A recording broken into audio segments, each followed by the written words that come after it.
Hey guys, so today we're going to be looking at modifying our Duke #1 coil spring trap. This is a fairly standard trap that people use for muskrat, mink, that sort of thing. I'm going after mink with it, might go after a little bit of muskrat, but my main target is going to be mink this fall.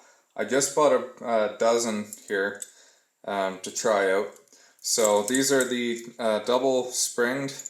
They're not laminated, they're not offset, and just a standard coil spring with the side swivel on it, not the base mount swivel, or the center mounted swivels. So when you get them out of the box, they're going to have a longer chain on them, and it'll just be this swivel here will actually be at the end. So I ended up cutting it off. I dropped it down to 3 lengths because I think that's all I'm going to need. I put an extra eyelet at the bottom, and I'm actually using a Hags bracket.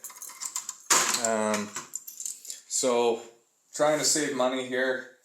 I originally went to the trapping store. I got the 3/8 fiberglass rod. Put it on the Hags bracket, see if it slides. Yeah, it slides down, locks up nice. We're not worried about that at all. Went to the dollar store, and for 88 cents less a piece, you can get the 1/2 inch for garden. I think these are garden stakes. And same thing, lot stiffer, lot stronger, lot nicer. Slides good, locks up. So I think I'm going to be using the dollar store ones over the trapping store ones. Again, these are a lot stronger. They're going to take more abuse rather than this flexible, flimsy thing. So I think I'll use these for muskrats. And I'm not going to buy any more, but I'll stick to the 1/2 inch ones from the dollar store. So the other big modification I've done on here, I've loosened the pan off, which is pretty standard. Mink are a small animal. You don't need or you don't want much for pan tension on these. Issue with pan tension is you're going to get birds, you're going to get muskrats, all sorts of stuff, but again, mink are a small little animal. You need to take that pan tension off. If you were targeting coons or skunks or that sort of thing with them, increase your pan tension, then you're going to avoid some of those non-target species. But for what we're doing, I loosened it right off, as you can see. And then the last fairly big modification I did, and this is probably the most important one, I would consider it anyway, is I night latched the pan on this one. So for any of you that don't know what a night latching is, if you're new to foot holding, that sort of thing, or you've never done it before, basically I've made a couple of steps where the dog sits. So usually, here's one that I haven't done yet, and I'm actually going to loosen the pan off while we're talking about it. Oh, that's not the right wrench. It's a 7 mil, in case you need, and just turn and a half will do it. So this is a stock trap I haven't messed with much.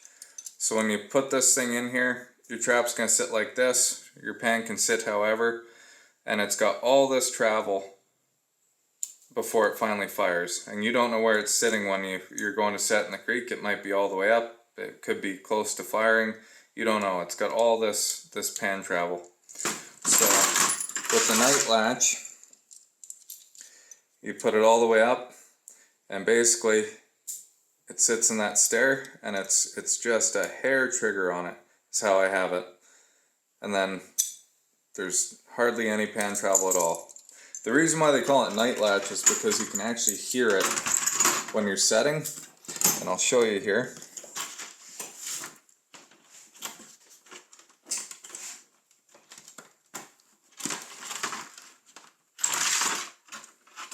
So we've got that set.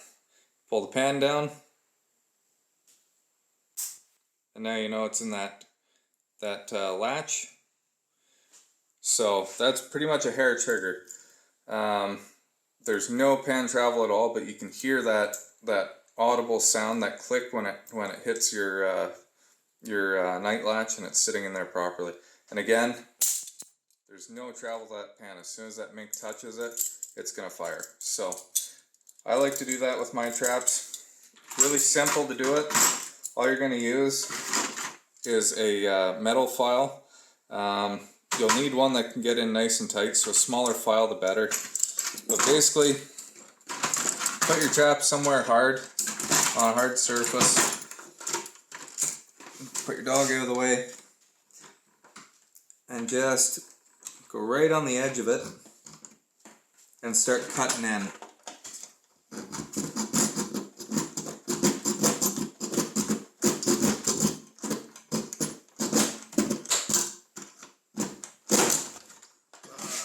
If I had a, well, I have a vise behind, I just don't want to move the camera.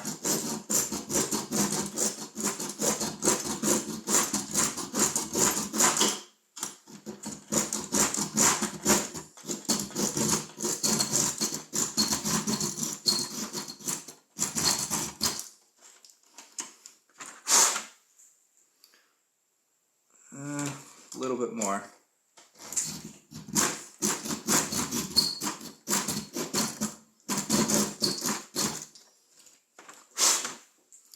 So that should be enough. It's really not much you're taking out of there, but it's just enough that it sits on it. So we'll see if it'll hold or if I need to take more off here.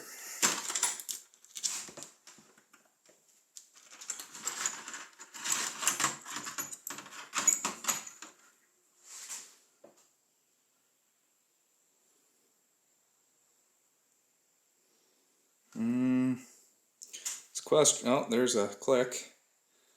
Okay, give it a shake. So that's enough for a night latch there, and I mean that is an absolute hair trigger, as you can see. So that's all it takes to night latch these things. Like I said, it's just a little step down for that that dog to sit on. So these are fully modified. I'm going to dye them, and then they're ready to go after mink here this fall. So it's not the only modifications you can do to the traps. Lots of other guys do other things. This is how I'm going to do mine this year, and I'll see how it goes.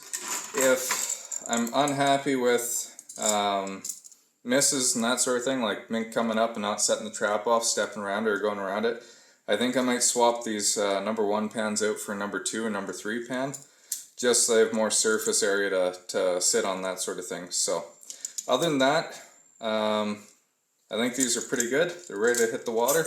So if you're enjoying it, like, share, subscribe, follow, and we'll put up some more videos for you. Thanks, guys. Yeah, we're just trying to make it, and we're north of 4